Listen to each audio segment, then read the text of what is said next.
Hello everyone. सो बच्चे, आज के इस लेक्चर में हम कवर करेंगे topic audit of cooperative societies. जो सेंट्रल एक्ट था that is cooperative societies act 1912, उसके रेफरेंस से हमने प्रीवियस लेक्चर में सारे प्रोविजंस कवर किए थे। आज के इस लेक्चर में हम कवर करेंगे एक टॉपिक जो कि बिलोंग करता है मल्टी स्टेट कोऑपरेटिव सोसाइटीज से, जिनको कंट्रोल करता है, गवर्न करता है the multi state cooperative societies act 2002। बात आई सर, ये मल्टी स्टेट सोसाइटी का मतलब क्या है? तो एक ऐसी कोऑपरेटिव सोसाइटी जिसका जो बिजनेस है वो केवल एक स्टेट में लिमिटेड नहीं है, मल्टीपल स्टेट से वो अपने काम करते हैं, तब उन केस में उनके ऊपर एप्लीकेबल होता है multi state cooperative societies act 2002। और आज के इस लेक्चर के अंदर हम उसी एक्ट के रेफरेंस से हम बात करेंगे। आज के इस लेक्चर में हम कोऑपरेटिव सोसाइटीज एक्ट 1912 के रेफरेंस से बातें नहीं करेंगे, वो सारी बातें हम प्रीवियस लेक्चर में कवर कर चुके हैं। आज का लेक्चर हम कवर करेंगे केवल और केवल मल्टी स्टेट कोऑपरेटिव सोसाइटीज को लेकर, जिनको कंट्रोल करता है multi state cooperative societies act 2002। और इसमें जो हम जितना भी प्रोविजन आज कवर करेंगे उसमें केवल एक या दो प्रोविजन को अगर मैं छोड़ूं तो बाकी सारे प्रोविजन ऑलमोस्ट सिमिलर आपको देखने को मिलेंगे, जैसा हमने कंपनीज एक्ट 2013 में कवर किए थे with respect to audit. Like auditor की क्वालिफिकेशन, उसकी डिस्क्वालिफिकेशन, उसके राइट्स क्या क्या हैं, किन किन मैटर्स पे उसको रिपोर्टिंग करनी होती है, किन किन मैटर्स पे उनको इंक्वायरी करनी होती है। अगर रिकॉल कर सकें आप सेक्शन 143 सब सेक्शन 1 के रेफरेंस से कुछ 6 प्रोप्राइटी मैटर पे इंक्वायरी करता था।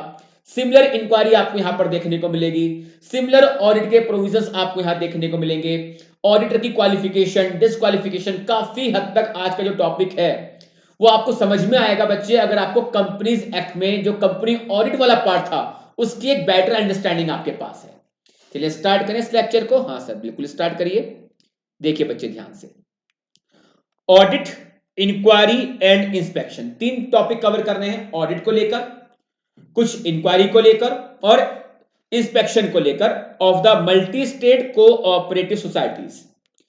The Multi-State Cooperative Societies Act 2002, which comes into force in August 2002, applies to cooperative societies whose objects are not confined, मतलब limited, are not limited to one state। यानी कि एक ऐसी सोसाइटी, एक ऐसी कोऑपरेटिव सोसाइटी जो मल्टीपल स्टेट से अपना बिजनेस करती है, उस केस में उनके ऊपर एप्लीकेबल होगा multi state cooperative societies act 2002।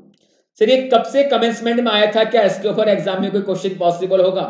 मुझे नहीं लगता बेटा, इतना बेसिक सा आपसे कोई एमसीक्यू ये करेक्ट और इनकरेक्ट आपसे पूछेगा। फिर भी स्टडी मटेरियल में लिखा हुआ है, तो अगस्त 2002 से ये फोर्स में आया था।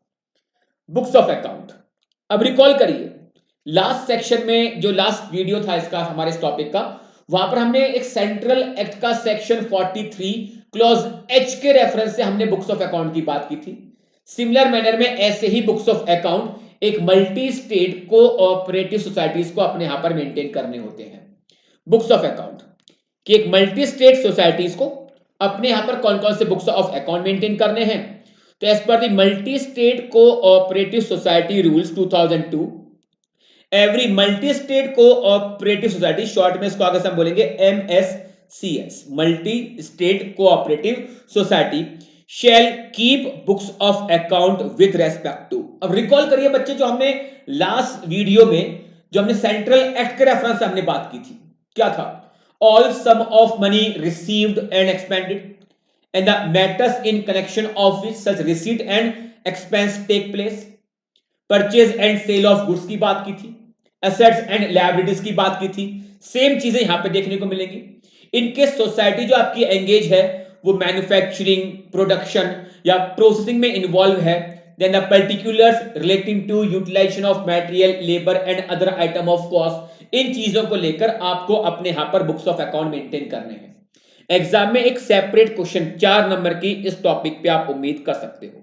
जहां देखो एग्जाम में क्वेश्चन बनने के चांस हैं, चाहे वो प्रीवियस लेक्चर मेरा हो या ये लेक्चर हो, मैंने आपको हर जगह पे मार्क करवाया है कि कहां पर एमसीक्यू रेंज पॉसिबल है, कहां पर करेक्ट और इनकरेक्ट की रेंज पॉसिबल है, कहां पर आपका स्ट्रेट फॉरवर्ड एक डेस्क्रिप्टिव सब्जेक्टिव क्वेश्चन पॉसिबल है।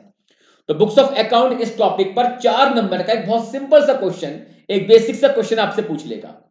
किन किन मैटर्स पे आपको बुक्स ऑफ अकाउंट मेंटेन करने हैं? First one is all sum of money received and expended and the matters in respect of which the receipt and expenditure take place. Second, sales and purchase of goods by the multi-state cooperative society, assets and liabilities, and in case MSCS engage in the production, processing, manufacturing, then the particulars relating to utilization of material, labor, and other item of cost as may be specified by the bylaws of societies. bylaws का मतलब क्या है बच्चे? मैंने previous lecture में आपको बताया था कि जैसे एक पार्टनरशिप फर्म होती है वहां पर पार्टनरशिप डीड होती है, जैसे ट्रस्ट होता है वहां पर ट्रस्ट डीड काम करती है। एक कंपनी की बात करते हैं तो कंपनी के इंटरनल रूल्स एंड रेगुलेशंस क्या रहेंगे? कंपनी के आर्टिकल्स ऑफ एसोसिएशन के अंदर आते हैं।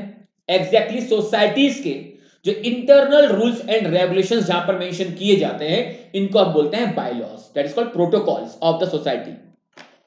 Now audit of multi state cooperative society qualification की बात करते हैं। सेक्शन 72, ये सेक्शन कौन से एक्ट का होगा? कि कोऑपरेटिव सोसाइटीज एक्ट 1912 के रेफरेंस से बात करेंगे? नहीं, आज के इस लेक्चर में जितने भी हम सेक्शंस कोड कर रहे होंगे वो सारे के सारे section multi state cooperative societies act 2002 से होंगे। तो क्वालिफिकेशन क्या है? CA with in the meaning of CA act 1949, और ऑब्वियसली बात है अगर आप ऑडिट कर रहे हो तो सीओपी का होना यहां पर आपके लिए जरूरी होगा, holding a valid certificate of practice. अगर लास्ट क्लास से कंपैरिजन कर सकते हो तो वहां पर एक ऐसा पर्सन जिसके पास गवर्नमेंट ऑडिट, जिसके पास कुछ गवर्नमेंट डिप्लोमा था, जिसने गवर्नमेंट के कोऑपरेटिव डिपार्टमेंट में एज ऑडिटर सर्विस दे रखी थी, वो पर्सन भी वहां पर एलिजिबल हो रहे थे। बट ऐसा यहां पर नहीं है। कोऑपरेटिव सोसाइटीज का जो मल्टी स्टेट कोऑपरेटिव सोसाइटीज का जो ऑडिट करने के लिए क्वालिफिकेशन है इट इज ओनली सीए। हाँ, अगर एक मैं पार्टनरशिप फर्म की बात करूं, अगर मैं एक पार्टनरशिप फर्म की बात करूं तो ठीक है, एक ऐसी फर्म जहां पर मेजॉरिटी ऑफ पार्टनर्स किसकी निकल के आ रही हो, सीएस की निकल के आ रही हो, वो वहां पर ऑडिट करने के लिए क्वालिफाई करेगा। However, following person are not eligible for appointment as auditor of MSCS multi-state cooperative societies। और ये सिमिलर आपको दिखाई देगा 141 subsection 3 of the companies act 2013। किसकी बात करते हैं? Disqualification of auditor. तो एक बॉडी कॉर्पोरेट को आप यहां पर ऑडिटर अपॉइंट नहीं कर सकते।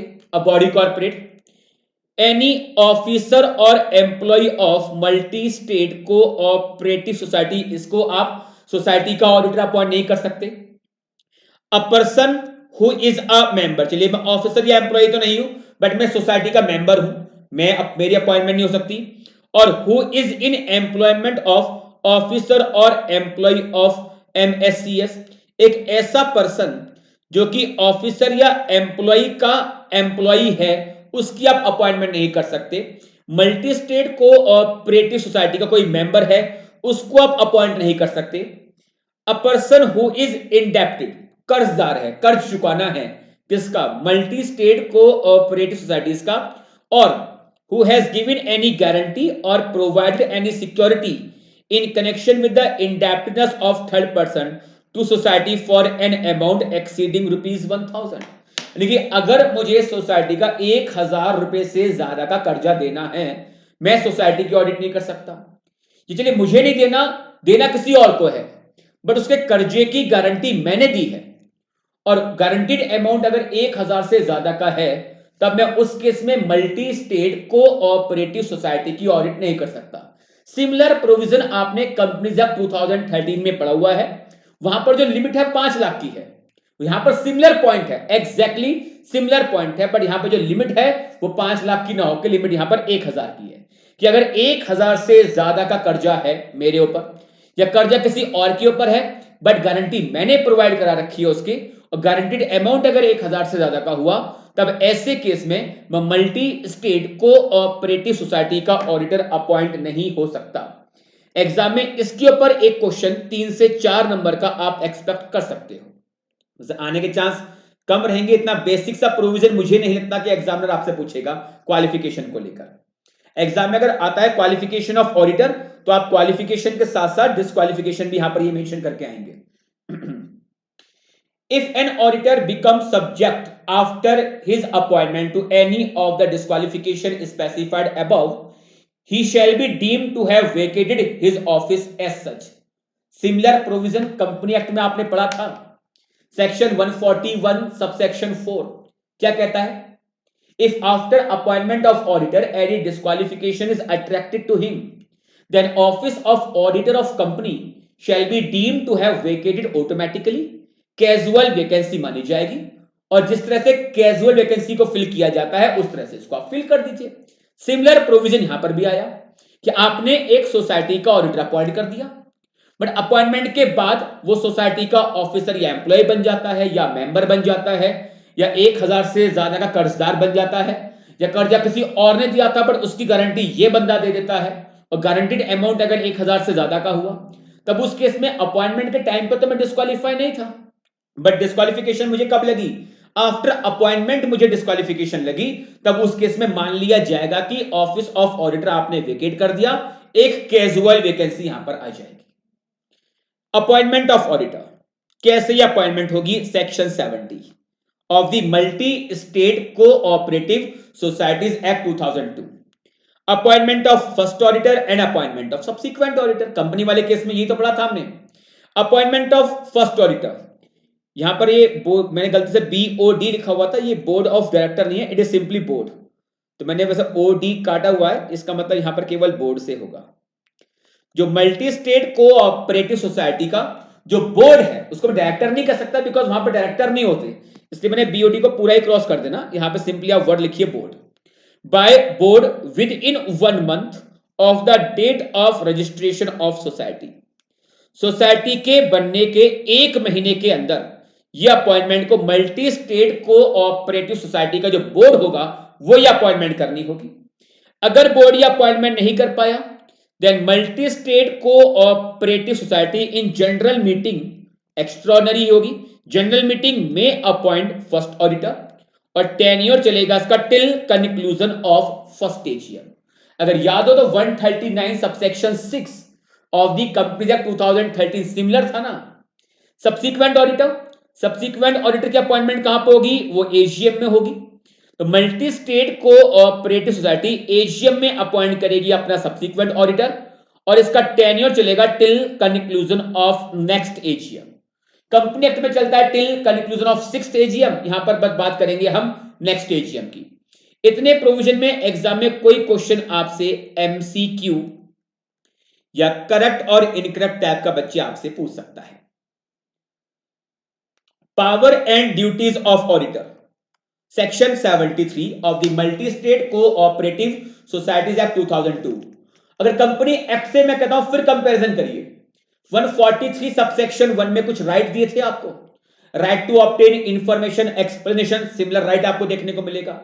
Right to have access on books account voucher at all times whether kept at registered office और एल्सवेयर, सिमिलर मैनर के राइट्स आपको यहां पे देखने को मिलेंगे। Every auditor of multi-state cooperative society shall have a right of access at all times to the books, account, voucher of society, whether kept at head office or elsewhere. Similar right है जैसा company act में हमने पढ़ा था। Auditor shall be entitled to require from officer or other employee of society such information and explanation which as the auditor may think necessary for the performance of his duties as an auditor। बिल्कुल similar मैं कह रहा हूं, copy and paste type का है बिल्कुल 143 subsection 1 में जो राइट थे। As per section 73 subsection 2 the auditor shall make following inquiries. इसको थोड़ा समझिए, यहां पर एग्जाम के लिए ये इंक्वायरी पर सेपरेट क्वेश्चन आपका 4 नंबर का बन सकता है, बट ये इंक्वायरी डिस्कस करने से पहले कंपनी एक्ट को थोड़ा सा रिकॉल करवाऊंगा बच्चे आपको। Section 143 subsection 1 of the companies act 2013 आपसे कुछ मैटर पे इंक्वायरी करने की बात कर रहा था, कुछ मैटर्स पे, और वहां पे 6 क्लॉज थी, clause A, clause B, clause C, clause D, clause E and clause F। Clause A में वहां पर आप इंक्वायरी कर रहे थे लोन या एडवांस जो कंपनी ने दिए हैं on the basis of security, properly secured है या नहीं, टर्म्स एंड कंडीशन कंपनी के मेंबर के इंटरेस्ट के प्रेजुडिशियल तो नहीं है। फिर क्लॉज नंबर बी में आपने इंक्वायरी की थी जो बुक एंट्रीज होती हैं, transactions merely reflected by book entries, ये कंपनी के इंटरेस्ट के प्रेजुडिशियल तो नहीं है। तीसरा था कि एक ऐसी कंपनी जो कि बैंकिंग कंपनी, इन्वेस्टमेंट कंपनी नहीं है, उसने किसी और कंपनी में जो अपनी इन्वेस्टमेंट है in the form of share या सिक्योरिटीज, उसको सेल किया था at a price lower than the cost of purchase, वहां पे इंक्वायरी आप कर रहे थे। क्लॉज नंबर डी में कि कंपनी ने कोई लोन या एडवांस को एज डिपॉजिट तो शो नहीं कर रखा था, इस मैटर पे आपकी इंक्वायरी थी। क्लॉज ई में कंपनी के ऑफिसर या एम्प्लॉय के पर्सनल खर्चे कंपनी के रिवेन्यू में तो चार्ज नहीं किए गए, इस बात को लेकर इंक्वायरी थी। और क्लॉज एफ के अंदर कि अगर कंपनी ने शेयर अलॉट किए हैं फॉर कंसिडरेशन इन कैश, तो कैश पूरा मिला या नहीं मिला, और अगर नहीं मिला देन पोजीशन जो कि आपकी बुक्स में आ रही है, बैलेंस शीट में आ रही है, that should be correct, regular, not misleading. ये 6 इंक्वायरी थी आपकी कंपनी एक्ट में। इन्हीं 6 में से 4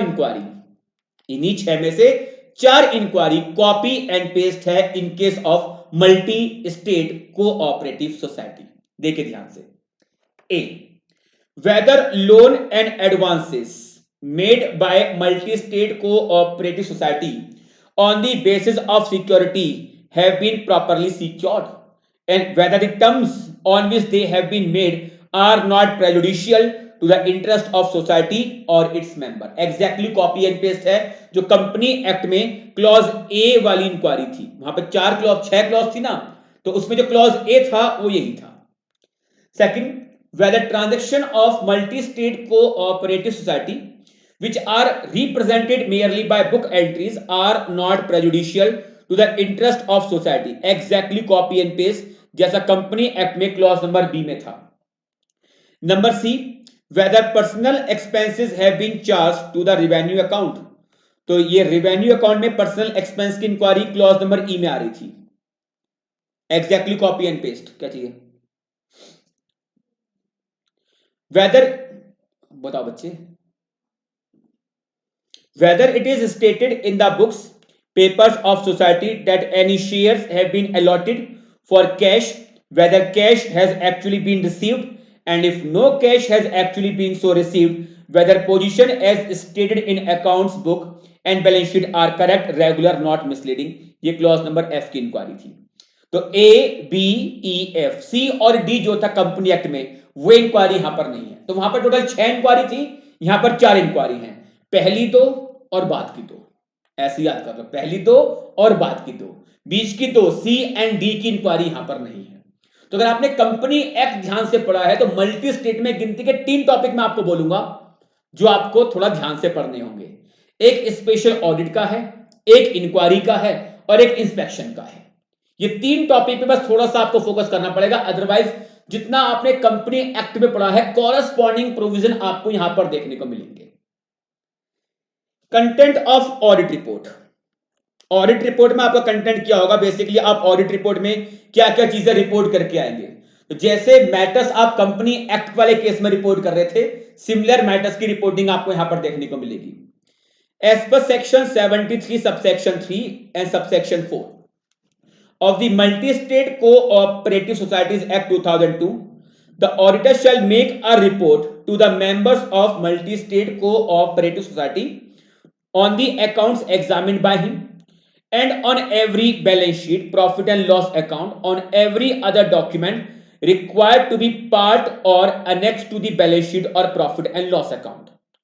The report shall state whether in his opinion and to the best of his information and according to the explanation given to him, the said account give information required by act in the manner so required, and give a true and fair view in case of balance sheet and in case of profit and loss account। अगर आपको opinion section की बेटा language याद है ना, जहां पर आप ओपिनियन दे के आते हो, तो ये बहुत अच्छी तरह से आप एग्जाम में लिख के आते हो।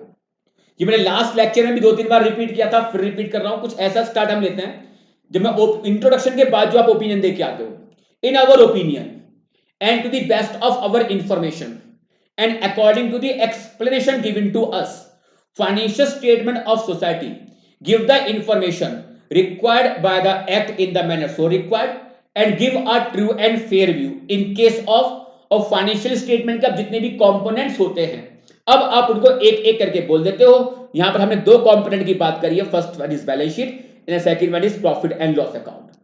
The report shall state whether in his opinion and to the best of his information and according to the explanation given to him, the said account give the information required by the act in the manner so required and give a true and fair view in case of balance sheet of the state of society's affairs as at the end of financial year, and in case of profit and loss account of the profit and loss for its financial year.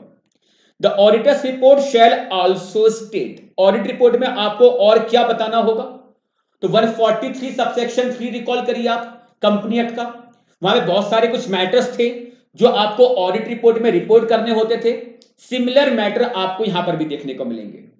First, whether auditor has sought and obtained all the information and explanation which are to the best of his knowledge and belief were necessary for the purpose of his duties, whether in his opinion proper books of account have been kept by society so far as it appears from his examination, whether the report on the account of any branch office audited by a person other than the society's auditor have been forwarded to him and how he has dealt with the same in preparing the audit report, whether the multi-state society's balance sheet, profit and loss account are in agreement with the books of account and return.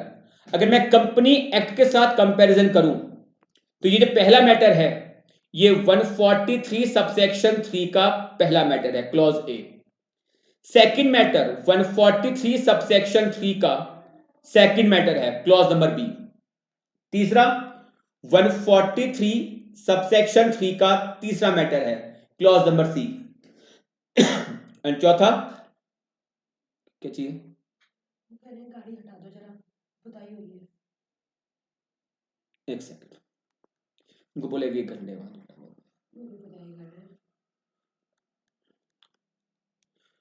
143 subsection 3 clause number D. If any matter is answered in negative, अगर कोई matter अगर आपने negative दिया है या with a qualification, then auditor's report shall state the reason for the answer. Similar बात हमने पढ़ी थी 143 सबसेक्शन 4 के अंदर। ध्यान से देखना बेटा, ये इस एक्ट के सेक्शन नहीं है, कभी आप सोचो कि मैंने इस एक्ट में यहां पर मेंशन कर दिया है।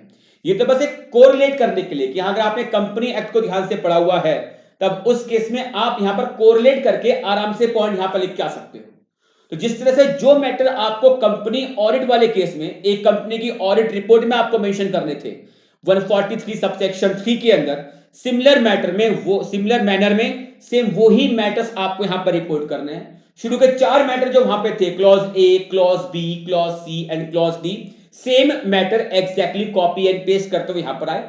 फिर वहां पर 143 सबसेक्शन 4 ये कहता था कि अगर कोई मैटर आपने negative that is modified comment के साथ आपने आंसर दिया है तब उसका रीजन भी आपको यहां पर अपनी ऑडिट रिपोर्ट में देना होगा। अकॉर्डिंगली सेम प्रोविजन यहां पर आया, if any matter is answered in negative और with a qualification the auditor's report shall state the reason of the answer. Now अगला टॉपिक देखिए, स्पेशल ऑडिट को लेकर है।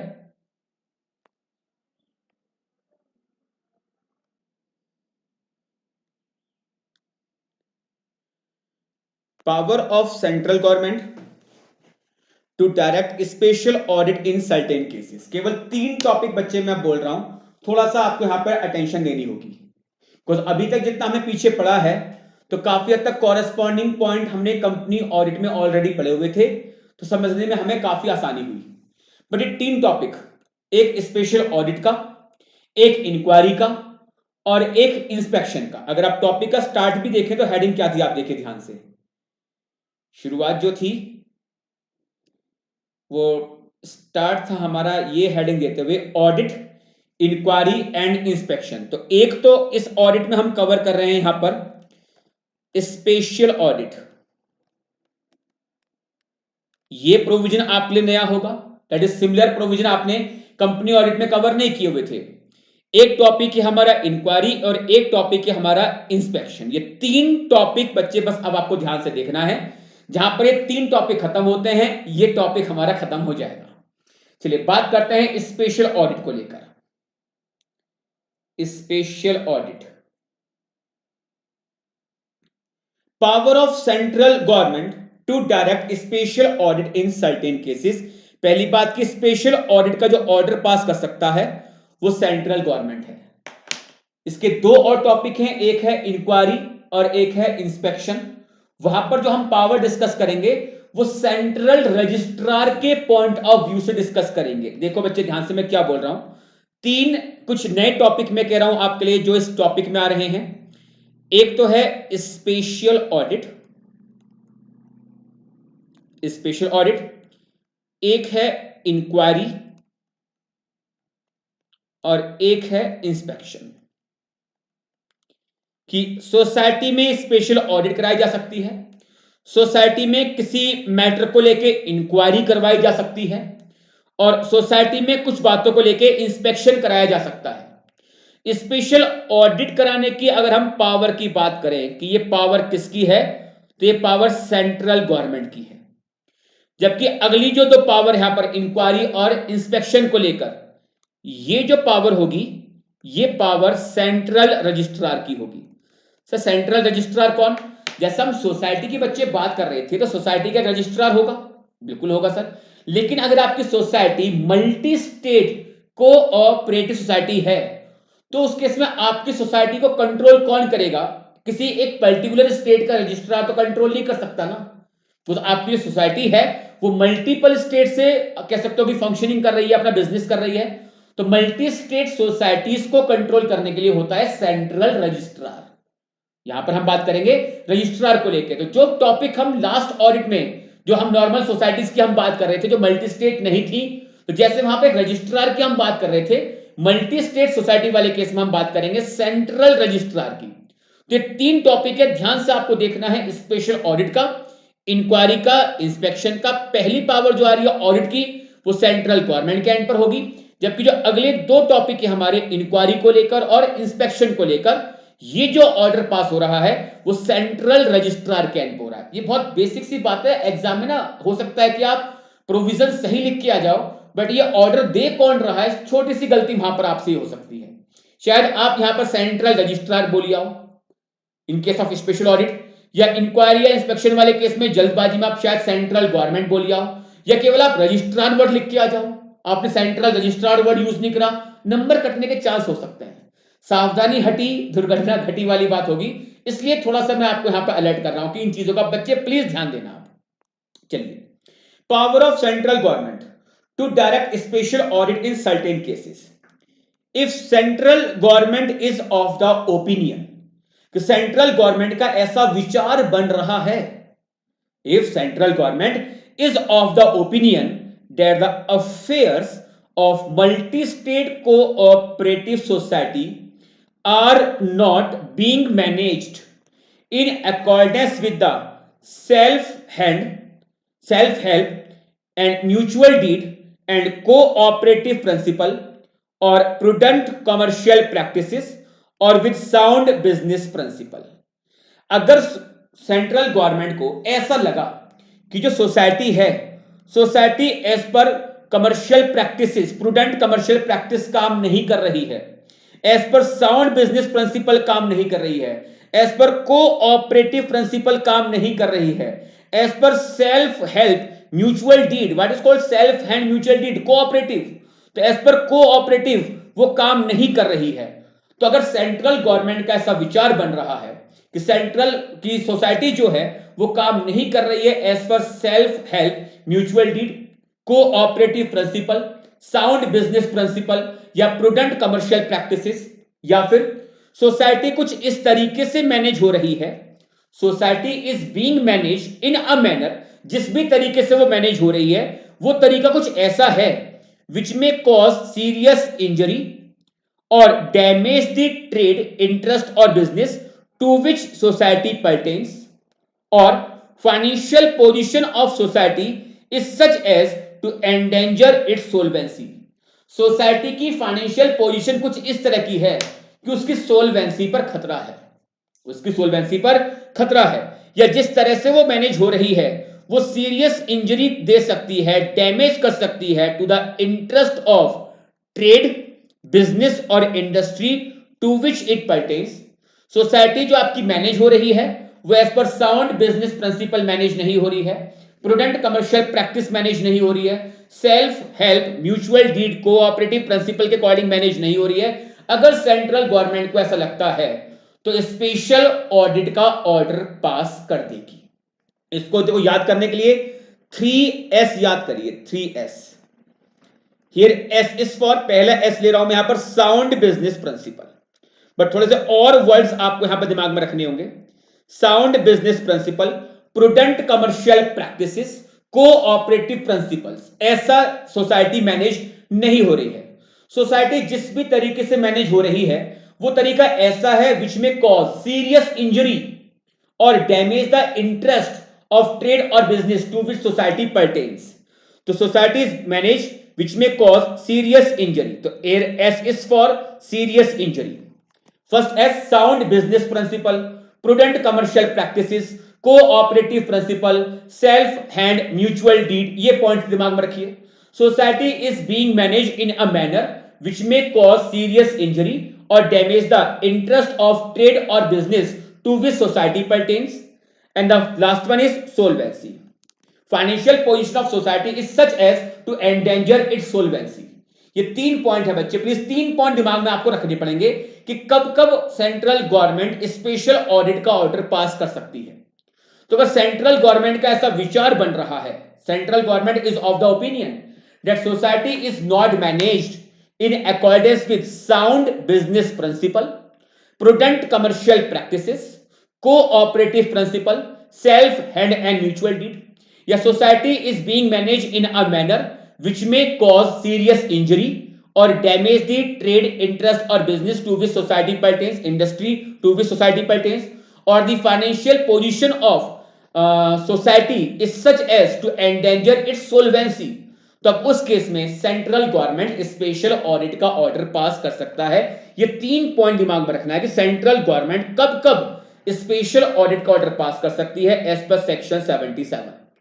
The central government is of the opinion that the affairs of society are not being managed in accordance with self-help, mutual deed, and cooperative principle, or prudent commercial practices, or sound business principle, or society is being managed in a manner likely to cause serious injury or damage the interest of trade or society or business to which it pertain का मतलब belong करना, और financial position of society is such as to endanger its solvency, then central government by order direct a special audit of multi-state cooperative society. Is it clear? हाँ sir, इतनी बात समझ में आती है आपकी। Then the CG by order direct a special audit of multi-state cooperative societies account for such period as may be specified in the order shall be conducted। तो special audit किसके ऊपर हो रही है? सोसाइटी के अकाउंट पे हो रही है। स्पेशल ऑडिट सोसाइटी के अकाउंट पे हो रही है। कितना पीरियड? जितना पीरियड ऑडिट में स्पेसिफाई किया जाएगा उतने पीरियड के लिए ऑडिट कंडक्ट कराई जाएगी। सीजी में अपॉइंट आइदर अ सीए। अब बात है कि ऑडिट कौन करेगा, ये तो समझ में आ गया कि ऑडिट कब हो रही है। 3 पॉइंट हमने देखे। ऑडिट किस पे हो रही है? ऑडिट सोसाइटी के अकाउंट के ऊपर होगी। ऑडिट कितने पीरियड के लिए होगी? जितना पीरियड सीजी ऑर्डर में स्पेसिफाई करेगा उतने पीरियड के लिए होगी। अब बताइए सर ये ऑडिट कौन करेगा? या तो सेंट्रल गवर्नमेंट एक सीए खुद अपने एंड पे अपॉइंट कर देगी, या तो सेंट्रल गवर्नमेंट अपने एंड पर एक सीए को वो खुद अपॉइंट करेगी, या फिर मल्टी स्टेट कोऑपरेटिव सोसाइटीज का जो ऑडिटर होगा उसको भी सेंट्रल गवर्नमेंट अपॉइंट कर सकती है। यानी कि या तो सोसाइटी में ऑलरेडी एक फाइनेंशियल ऑडिट चल रही है जो अभी हम थोड़ी देर पहले डिस्कस करके आ रहे थे, क्वालिफिकेशन, डिस्क्वालिफिकेशन, पावर, ड्यूटीज, तो जिस ऑडिटर के पॉइंट से हमने डिस्कस किया था सेम वही ऑडिटर को सेंट्रल गवर्नमेंट कह सकते हैं कि आप करिए यहां पर स्पेशल ऑडिट। या सेंट्रल गवर्नमेंट चाहे तो अलग से एक स्पेशल ऑडिटर अपॉइंट कर सकती है जो कि एक चार्टर्ड अकाउंटेंट होगा। तो सेंट्रल गवर्नमेंट में अपॉइंट आइदर अ सीए, या तो एक सीए करे, CA or multi state cooperative societies auditor himself to conduct the special audit. MCQ बन सकता है। Section 77 of the multi state cooperative societies act 1912 नहीं 2002 मैं चला गया दूसरे एक्ट के अंदर, multi state cooperative societies act 2002 section 77, special audit conduct करने के लिए कौन कौन हो सकता है ऑडिटर, या तो एक सीए जो सीजी अपॉइंट कर रही है, दूसरा या फिर सोसाइटी का ऑडिटर खुद हो सकता है। CG shall order for special audit only if CG or SG or both hold 51% or more of the paid up share capital of society. अब सोचिए एक ऐसी सोसाइटी जिसमें कि सेंट्रल गवर्नमेंट की कोई हिस्सेदारी नहीं है या स्टेट गवर्नमेंट की हिस्सेदारी नहीं है, तो क्या वहां पर स्पेशल ऑडिट कराने की रिक्वायरमेंट आएगी? नहीं आ सकती। एक ऐसी मल्टी स्टेट कोऑपरेटिव सोसाइटी जहां पर सेंट्रल का या वन और मोर स्टेट का या इन दोनों का मिला के 51% या उससे ज्यादा की पेड अप कैपिटल अगर सरकार के हाथों में है, यानी इसको मैं कह सकता हूं एक सरकारी सहकारी समिति, एक मल्टीपल कोऑपरेटिव सोसाइटी जो कि गवर्नमेंट के कंट्रोल में है, क्योंकि 51% या उससे ज्यादा किसके पास है? या तो सेंट्रल के पास है, या एक या उससे ज्यादा स्टेट के पास है, या इनके कॉम्बिनेशन के पास है, तो ही उस केस में सेंट्रल गवर्नमेंट स्पेशल ऑडिट का ऑर्डर पास कर सकता है। अगेन एमसीक्यू, पॉइंट अच्छा है एग्जाम में एमसीक्यू या करेक्ट और इनकरेक्ट पूछने के लिए। तो मल्टी स्टेट सोसाइटीज में स्पेशल ऑडिट का ऑर्डर कब पास हो रहा है? तीन कंडीशन हमने पढ़ी, 3S याद करना है वहां पर आपको। ऑर्डर कौन कर रहा है? सेंट्रल गवर्नमेंट कर रही है। उसमें क्या स्पेशल ऑडिट किसके ऊपर होगा? सोसाइटी के अकाउंट के ऊपर होगा। कितना पीरियड के लिए होगा? बोले जितना पीरियड ऑर्डर में स्पेसिफाई कर दिया जाए उतने पीरियड के लिए होगा। ऑडिट कौन करेगा? या तो सेंट्रल गवर्नमेंट एक सीए खुद अपॉइंट कर दे, या डायरेक्शन दे सकती है वो सोसाइटीज के ऑडिटर को ही कि आप करिए स्पेशल ऑडिट। ये क्या ये ऑर्डर हमेशा पास हो सकता है? बोले तभी पास होगा अगर सेंट्रल का या स्टेट का दोनों का मिला के इस सोसाइटी की पेड अप कैपिटल में उनकी हिस्सेदारी 51% या उससे ज्यादा की है, तो ही ऐसा ऑर्डर पास हो सकता है। The special auditor shall have the same power and duties as an auditor of society has. However, the special auditor shall, instead of making his report to the members of society, shall make the report to the central government. बोले जैसे right and duties society के auditor की होती हैं, similar manner में वही right and duties मिलेंगी, लेकिन फर्क इतना होगा कि वहां पे आपकी ड्यूटी जिस तरह से सोसाइटी के मेंबर्स को रिपोर्ट करने की होती है, यहां पर आपको अपनी रिपोर्ट सोसाइटी के मेंबर को नहीं करनी है, ये रिपोर्टिंग आप सीजी को ही करेंगे। Special auditor shall have the same power and duties as an auditor of multi state cooperative society has. However, the special auditor shall, instead of making his report to the members of society, shall make the report to the central government. ये reporting आप CG को करेंगे। On receipt of report, CG may take such action as it consider necessary. बात तो simple है, CG को report हुई है तो सीजी को जैसा जरूरी लगे सीजी अब वैसा एक्शन ले सकती है। But if central government does not take any action within 4 months from the date of receipt of report, जिस तारीख को सेंट्रल गवर्नमेंट को रिपोर्ट मिली थी, अगर वहां से 4 महीने तक कोई एक्शन नहीं लिया गया, यानी कोई सीरियस इरेगुलरिटी टाइप की निकल के नहीं आई होगी, यही बात रही होगी, सीजी ने एक्शन नहीं लिया 4 महीने के अंदर, then CG shall send to multi state cooperative society either a copy, या तो पूरी स्पेशल ऑडिट रिपोर्ट की कॉपी मिल जाएगी, या relevant extract from, what is called relevant extract, कि पूरी रिपोर्ट की कॉपी आपको नहीं मिल रही है, केवल उसका एक रेलिवेंट पार्ट, एक हिस्सा एक्सट्रैक्ट आपको दिया जाएगा with its comment thereon, जिस पर सीजी अपना कमेंट करेगी, and require the MSCS multi state society either to circulate that copy or extract to the members or to have such copy or extract read before the society at its next general meeting.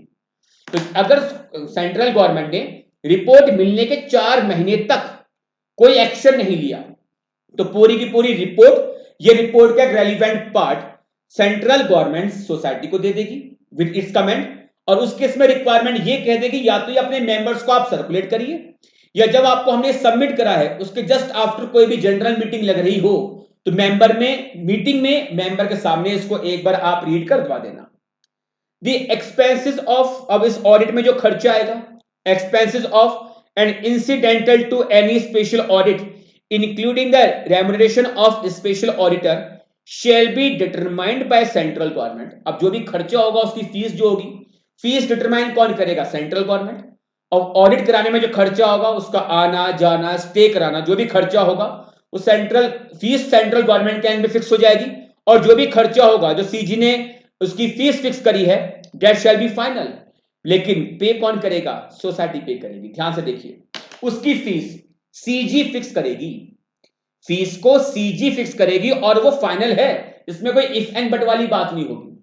और उसके अलावा और भी जो खर्चे होते हैं उसके आने पर जाने पर स्टे कराने पर खातिरदारी कराने पर जो भी खर्चे होते हैं वो भी कौन पे करेगा? मल्टी स्टेट कोऑपरेटिव सोसाइटी अपने एंड पर पे करेगी। और अगर कोई डिफॉल्ट हुआ इसका पेमेंट करने में वो रिकवर किया जाएगा from society as an arrear of land revenue. तो जिस तरह से लैंड रेवेन्यू के एरियर रिकवर किए जाते हैं सिमिलर मैनर में ये भी रिकवरी की जाएगी। बात समझ में नहीं आई सर? मैंने एक स्पेशल ऑडिटर आपके यहां पर अपॉइंट करके भेजा, मैं सेंट्रल गवर्नमेंट, चलिए फीस फिक्स करवाई 1 लाख, बोले पे कर देना। इसके अलावा और भी खर्चे हुए जो ऑडिट से जुड़े हुए थे, सपोज 20,000 टोटल खर्चा हुआ, 1,20,000 नॉट कंपनी सोसाइटी आप पे करेंगे। और अगर नहीं पे करे तो उसी तरह से आपसे रिकवर किए जाएंगे जैसे arrear of land revenue recover किए जाते हैं। ये बताओ, अगर आप कोई प्रॉपर्टी टैक्स वगैरह पे नहीं करते, क्या आपका जो मकान होता है क्या उस पर सील लग सकती है? बिल्कुल लग सकती है। क्या उस केस में इसको ऑक्शन में ले जाके इसको बेच के अपना पैसा रिकवर किया जा सकता है? सरकार ऐसा कर सकती है। तो अगर बोले कि अगर आपने इसका पेमेंट नहीं किया तो as arrear of land revenue ही इसकी रिकवरी की जाएगी। यानी कि आपकी किसी भी प्रॉपर्टी को, कुर्की कहते हैं कुर्की, आपकी किसी भी प्रॉपर्टी को अटैच कर दिया जाएगा, प्रॉपर्टी को सेल करके उससे रिकवरी कर ली जाएगी और रिमेनिंग पैसा नो डाउट आपको मिल जाएगा। लेकिन आपकी प्रॉपर्टी अटैच हो सकती है उसका पेमेंट कराने के लिए, आपकी प्रॉपर्टी को अटैच कराया जा सकता है उसका पेमेंट कराने के लिए। अटैच कराने का मतलब प्रॉपर्टी की कुर्की हो जाना, प्रॉपर्टी को अटैच करते हैं, ऑक्शन में जाएगा, सेल हो जाएगा और जो पैसा मिलेगा उससे उसका पेमेंट कराया जाएगा। तो फीस सीजी फिक्स करेगी, सोसाइटी पे करेगी। सोसाइटी ने अगर पे नहीं करा तो रिकवर किया जाएगा सोसाइटी से as an arrear of land revenue. Clear है? हाँ सर क्लियर है। चलिए अगला टॉपिक है inquiry by central registrar under section 78। Special audit exam में आ सकता है। हाँ सर बिल्कुल, पूरा का पूरा टॉपिक आपसे एग्जाम में पूछ सकता है। मैंने मार्क नहीं करवाया क्या इसके ऊपर? नहीं करवाया तो 4 से 5 नंबर के लिए आप मार्क कर लीजिए, 4 से 5 नंबर के लिए। अगले जो 2 टॉपिक है हमारे, एक है इंक्वायरी और एक है इसके बाद इंस्पेक्शन, उसके बाद टॉपिक खत्म। ठीक है, तो इंक्वायरी कौन कर रहा है? Central registrar. गलती से भी सेंट्रल गवर्नमेंट मत पढ़ लेना। सेक्शन 78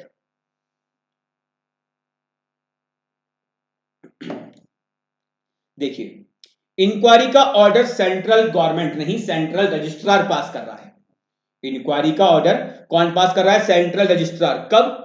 ऊपर हमने स्पेशल ऑडिट में क्या देखा था? If central government is of the opinion that, 3 point याद करे थे, sound business principle, serious injury, solvency, कुछ ये पॉइंट थे। यहां पर देखिए इंक्वायरी का ऑर्डर सेंट्रल रजिस्ट्रार कब पास कर रहा है? When the central registrar may on a request from, अगर सेंट्रल रजिस्ट्रार के पास एक रिक्वेस्ट यहां से आ रही है, अगर सेंट्रल रजिस्ट्रार के पास एक रिक्वेस्ट आ रही है कहां से? Federal of cooperative to which a multi state cooperative society is affiliated. Federal का मतलब क्या होता है बेटा? संगठन, समूह। अगर मल्टी स्टेट कोऑपरेटिव सोसाइटी किसी एक फेडरल से एफिलिएटेड है, जुड़ी हुई है, एफिलिएट होने का मतलब जुड़ा हुआ होना। अगर सोसाइटी किसी समूह के साथ जुड़ी हुई है तो बेसिकली मैं एक ग्रुप का मेंबर हो गया। फेडरल का मतलब सोचिए जस्ट लाइक ग्रुप, तो उस केस में आप ग्रुप के मेंबर हो गए। अगर ग्रुप को लगता है कि हमारा मेंबर ठीक तरीके से काम नहीं कर रहा है तो उस केस में वो अपने इस ग्रुप मेंबर में कुछ मामलों की इंक्वायरी कराने के लिए एप्लीकेशन दे सकता है। किसको? सेंट्रल रजिस्ट्रार को। तो सोसाइटी किसी एक फेडरल, किसी ग्रुप का, किसी समूह का हिस्सा है। तो जिस समूह का, जिस ग्रुप का, जिस फेडरल का आप हिस्सा हो, वो फेडरल, वो ग्रुप, वो समूह सेंट्रल रजिस्ट्रार को एक एप्लीकेशन दे सकता है इंक्वायरी कराने को लेकर। तो a federal of cooperative to which multi state cooperative society is affiliated, या फिर एक क्रेडिटर अकेला ये रिक्वेस्ट कर सकता है, या not less then 1/3 of members of the board, जो सोसाइटी का मैनेजिंग कमेटी है, जो बोर्ड है, उस बोर्ड के कम से कम, नॉट लेस देन 1/3 का मतलब क्या हुआ बच्चे यहां पर, at least 1/3 of the members of the board, और not less than 1/5 of the total number of member of society, यानी कम से कम 20%, कम से कम एटलीस्ट 20% मेंबर, यानी कि फेडरल जो है वो रिक्वेस्ट कर सकता है, एक क्रेडिटर वो रिक्वेस्ट कर सकता है, सोसाइटी के बोर्ड की जो स्ट्रेंथ है उसका कम से कम 1/3 रिक्वेस्ट कर दे, या आपके टोटल नंबर ऑफ मेंबर्स की जो स्ट्रेंथ है कम से कम 20%, 1/5 ये रिक्वेस्ट करते हैं, तो उस केस में इंक्वायरी का ऑर्डर आ जाएगा। रिक्वेस्ट किसे करनी है? रिक्वेस्ट करनी है आपको सेंट्रल रजिस्ट्रार को। इन पॉइंट पे आपका एमसीक्यू पॉसिबल है कि सेंट्रल रजिस्ट्रार को इंक्वायरी की रिक्वेस्ट कौन कौन कर सकता है। तो फेडरल कर सकता है, एक क्रेडिटर कर सकता है, सोसाइटी का जो बोर्ड है उसकी टोटल स्ट्रेंथ का 1/3 वो रिक्वेस्ट कर दें, या आपके टोटल नंबर ऑफ मेंबर्स की जो स्ट्रेंथ है उससे कम से कम 1/5 वो रिक्वेस्ट कर दें।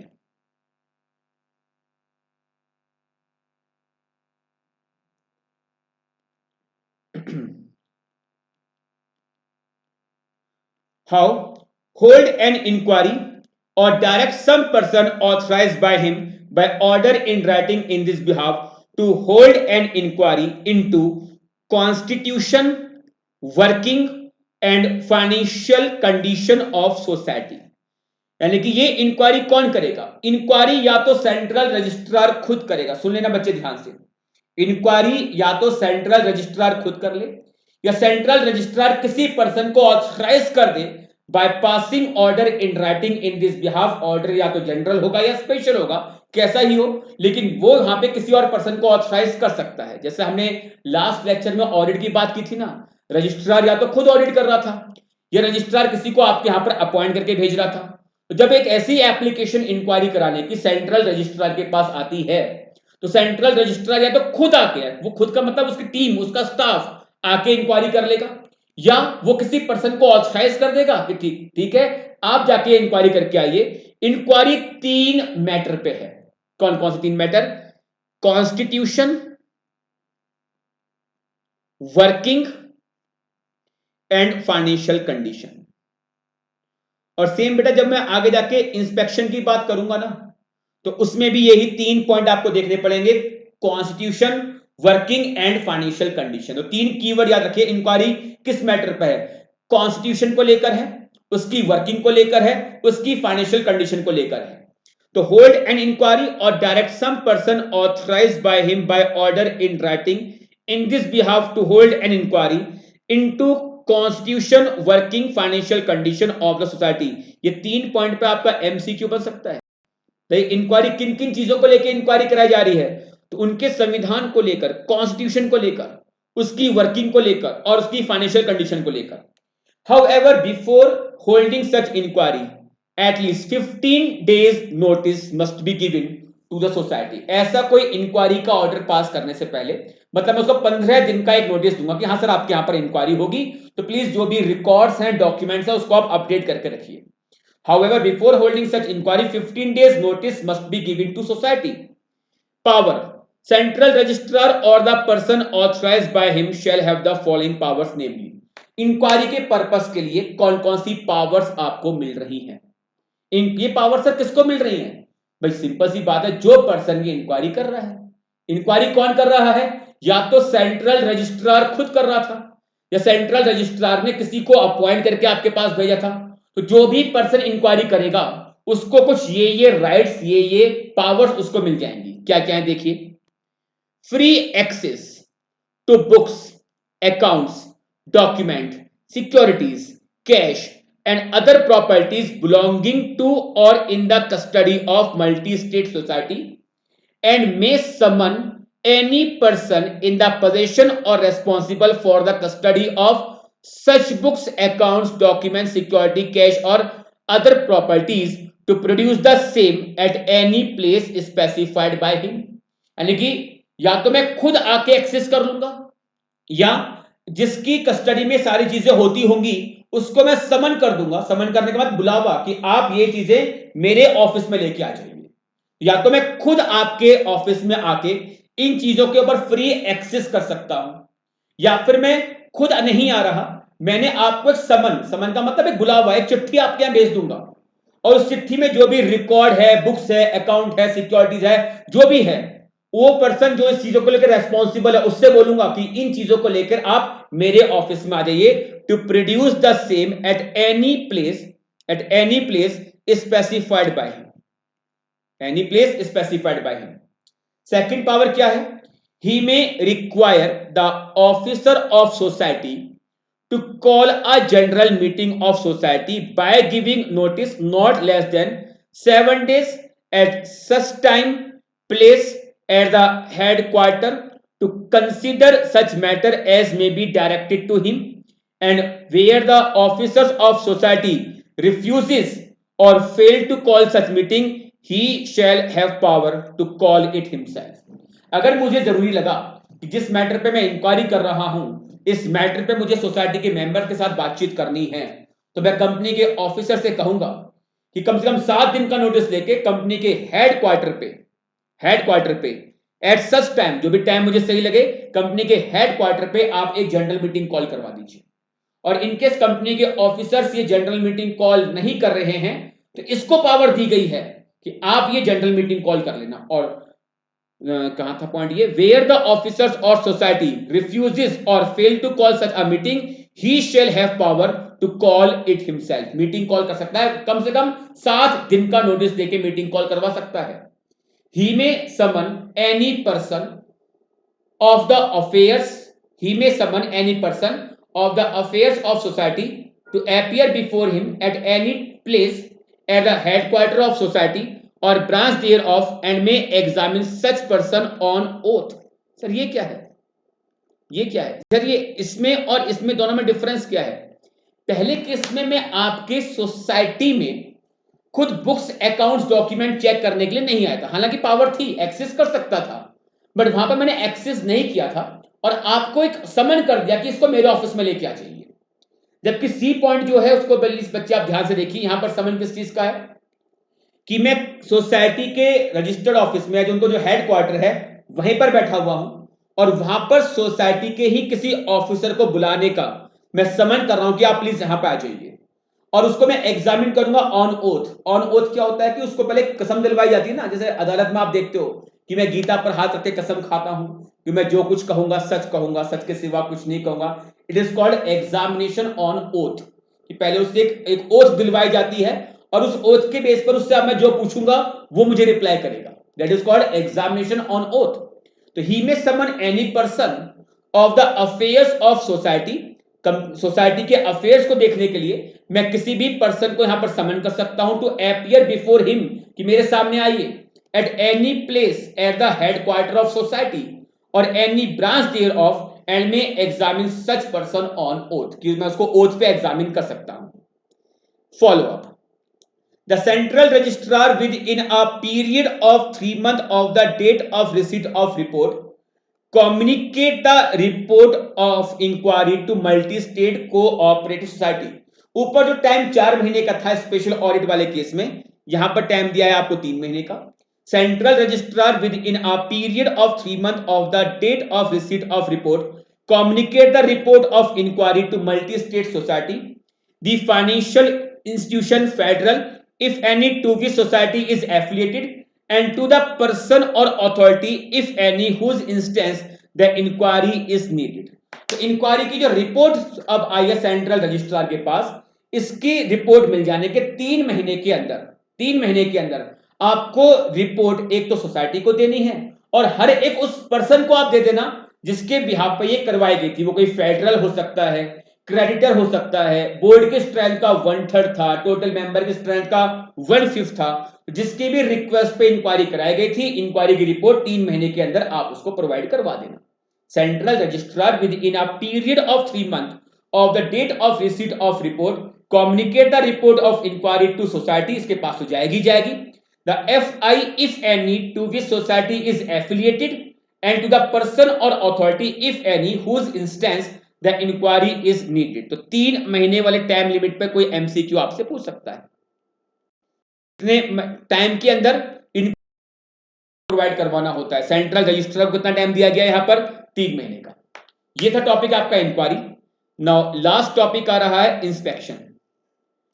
ऑलमोस्ट सिमिलर है जैसा कि हमने इंक्वायरी में देखा। कौन दे रहा है, सेंट्रल रजिस्ट्रार दे रहा था।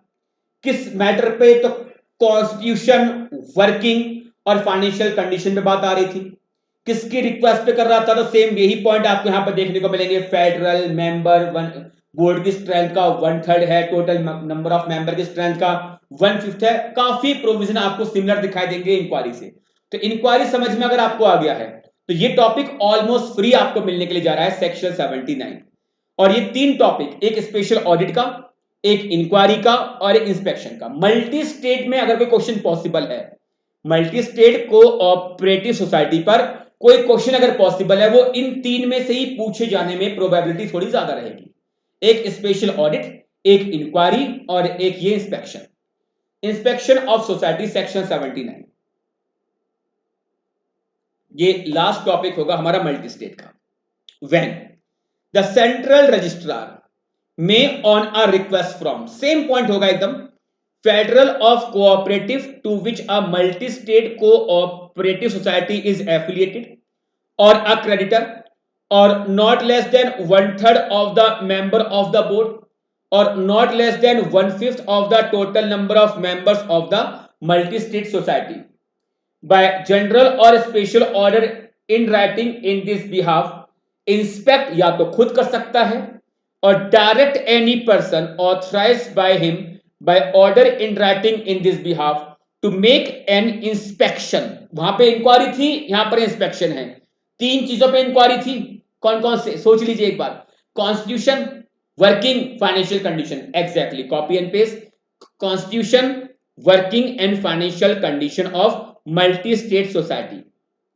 Opportunity of being heard, no inspection shall be made unless a notice of not less than 15 days has been given to MSCS। तो 15 दिन का नोटिस वहां पे भी था, 15 दिन का नोटिस यहां पे भी है। पावर अवेलेबल, कि जो इंस्पेक्शन करने के लिए आ रहा है उसके पास क्या क्या पावर अवेलेबल रहेगी। द सेंट्रल रजिस्ट्रार और person authorised by him shall have the following powers. He shall at all time have access to all books, accounts, paper, vouchers, securities, stock and other property of that society, and in the event of serious irregularity discovered during inspection, take them into custody में लेने की भी power यहां पर होगी। And shall have power to verify cash balance of society subject to general or special order of central registrar to call a meeting of society। Similar manner के right यहां पे देखने को मिले। Every officer of or member of society shall furnish such information with regard to working of society at the central registrar or the person making such inquiry may require। तो आपके जिस भी ऑफिसर से या मेंबर से जो भी जानकारी मैं मांगूंगा वो जानकारी मुझे आप प्रोवाइड कराइए। Inspection report, a copy of report of inspection shall be communicated to society within a period of 3 months from the date of completion of such inspection। Difference क्या रहा, वहां पर जो रिपोर्ट था, वहां पर आप जो फेडरल था या मेंबर था, कोई क्रेडिटर था, उसको भी आप प्रोवाइड करा रहे थे। इंस्पेक्शन की रिपोर्ट उनके पास नहीं गई। इंक्वायरी की रिपोर्ट आपने हर उस किसी बंदे को दी जिसके बिहाफ पे इंक्वायरी करवाई जा रही थी, जिसके रिक्वेस्ट पे इंक्वायरी कराई जा रही थी। जबकि इंस्पेक्शन की बात करते हैं तो इंस्पेक्शन की बेटा बस कॉपी कम्युनिकेट कर दी जाएगी सोसाइटी को। A copy of report of inspection shall be communicated to society within a period of 3 months from the date of completion of such inspection। तो अल्टीमेटली बच्चे जी हमारा ये topic audit of cooperative society यहां पर आपका खत्म होता है। तो जल्दी से बच्चे प्लीज इसको रिवाइज कर लीजिए, एग्जाम में जहां जहां क्वेश्चन पॉसिबल है मैंने हर एक उस जगह पर आपको मार्क करवाया है। और मल्टी स्टेट वाले केस में तो बहुत मैं सिंपल बोल रहा हूं कि शुरू में जो प्रोविजन कंपनी एक्ट के साथ लिंक था उसको तो कॉरेस्पॉन्डिंग कंपैरिजन करते हुए आप तैयार करिए। केवल 3 टॉपिक पे अच्छा ध्यान आप दे दीजिए, एक स्पेशल ऑडिट और एक inquiry and the last one is inspection. इसके अलावा इस टॉपिक पे कोई खास कवरेज नहीं है। हाँ, उससे पहले जो हमने सोसाइटी पे एक लेक्चर और कवर किया था उसमें काफी हर एक रेंज में क्वेश्चन पॉसिबल थे। तो प्लीज जितना जल्दी हो सके अगले 2 या 3 दिन में जल्दी से जल्दी इनको प्लीज आप रिवाइज कर लीजिए। Thanks to all of you.